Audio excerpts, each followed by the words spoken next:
आप देखो, बच्चे जब एग्ज़ाम देते हैं ना तो उनके पास 2.5 घंटे 3 घंटे का एक टाइम दिया जाता है। उस टाइम में उसको बहुत अच्छा से एग्ज़ाम लिखना होता है और फिर वो बच्चा कॉपी जमा करके आ जाता है। एग्ज़ाम जब हो रहा है उस समय होता है, कुछ बच्चे ऐसे भी होते हैं जो दाएं बाएं झांकते हैं, कोशिश करते हैं कुछ दिख जाए ताकि मैं भी कुछ लिख सकूं।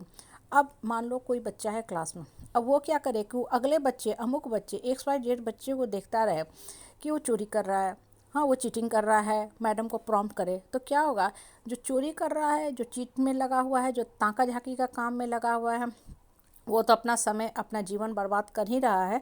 साथ के साथ तुम्हारा जो समय मिला है 2.5 घंटे 3 घंटे का एग्ज़ाम में कॉपी में लिखने के लिए, तुम भी अपना बर्बाद कर दोगे। मतलब वो तो डूबेगा ही डूबेगा और तुम उसको देखते रहोगे तो तुम भी डूब जाओगे। तुम्हारा फोकस सिर्फ और सिर्फ होना चाहिए लिखने में कि हमको मैक्सिमम टाइम कलम मेरा चलते रहना चाहिए, दिमाग मेरा चलते रहना चाहिए, ताकि मैं बहुत अच्छे से एग्ज़ाम लिख सकूं और मैक्सिमम नंबर मुझे आ सके। बहुत बार होता है ना, एग्ज़ाम भी होता रहता है, टीचर इग्नोर कर देती है बच्चों को। क्यों इग्नोर कर देती हैं? क्योंकि एक बच्चा को अगर बार बार टोके तो पूरा क्लास डिस्टर्ब हो जाएगा और एक के चलते पूरा क्लास अपना एग्ज़ाम ख़राब नहीं करेगा, तो उसको वार्निंग दे के छोड़ देती हैं और फिर अंत में क्लास से बाहर कर देते हैं। अब देखो, ये जो छोटी सी बात है ना, गौर करो तो हमें जीवन की कितनी बड़ी शिक्षा देता है।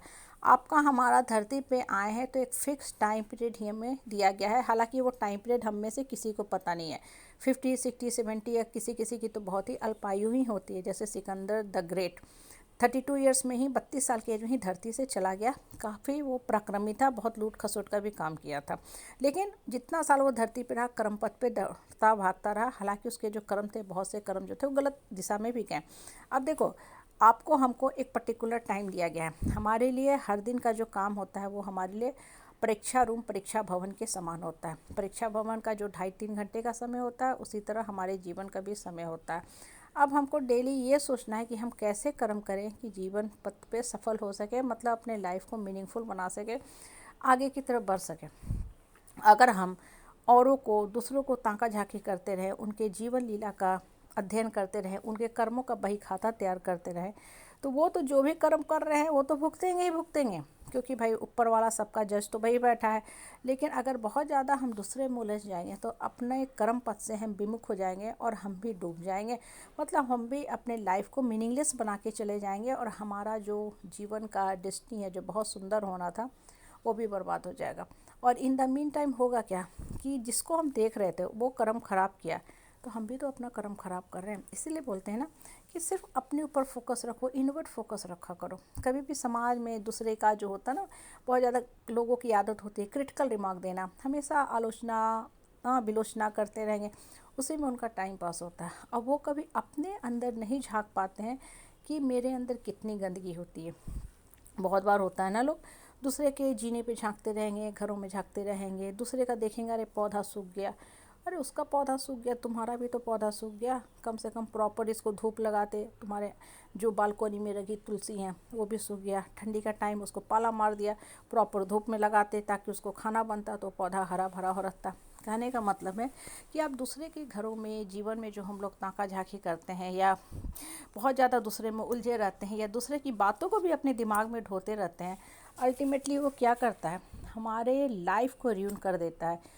क्यों र्यून कर देता है? क्योंकि हम अपना जो एग्ज़ाम है उसका अच्छा से प्रिपरेशन नहीं कर पाते हैं, अपने कॉपी में फोकस नहीं कर पाते हैं, हमको क्या करना है वो हम नहीं सोच पाते हैं। हमारा मुख्य कर्तव्य है पीसफुल ढंग से बढ़ना। देखो, बहुत लोग आप देखोगे बढ़ते हैं किचन में भी देखना, बहुत लोग काम करते हैं, बहुत बर्तन पटकते हैं, बहुत किचन गंदा करेंगे, अफरा तफरी में करेंगे, ऐसे लग रहा है जैसे वही एक काम करे, बाकी लोग बैठे हुए हैं। मतलब बहुत हर हर पट शोर मचा के करेंगे और उसी पर उसी भी जान जाएगा कि इस घर में बस एक ही आदमी काम कर रहा है। हालांकि उनका वो नेचर होता है, वो काम कुछ नहीं करते हैं। अगर उनको आप काम से हटा भी दोगे तब आप फील करोगे कि आपने उससे कई गुना ज़्यादा काम कर लिया, कम समय में कर लिया, सफाई के साथ भी कर लिया। तो कहने का मतलब क्या होता है ना कि मौन रख के चुपचाप पीसफुली जीवन का काम करते जाओ। शांत रहोगे तो सबसे बड़ी क्या होती है कि थकान नहीं होती है, आपकी मेंटल एनर्जी डिप्लीट नहीं होती है। इसलिए लाइफ में बहुत सी बातें हम इग्नोर करते जाते हैं, साइड करते जाते हैं, साइड करते जाते हैं। दूसरे की हर बात को, कोडिंग को दिमाग में नहीं भरते जाते हैं, उसको डिकोड करने की कोशिश नहीं करते हैं। मन को शांत रख के अपने लाइफ को मीनिंगफुल बनाने के बारे में सोचते हैं और ब्यूटीफुल ढंग से अपने जीवन को क्रिएटिव काम में संलग्न करते हैं।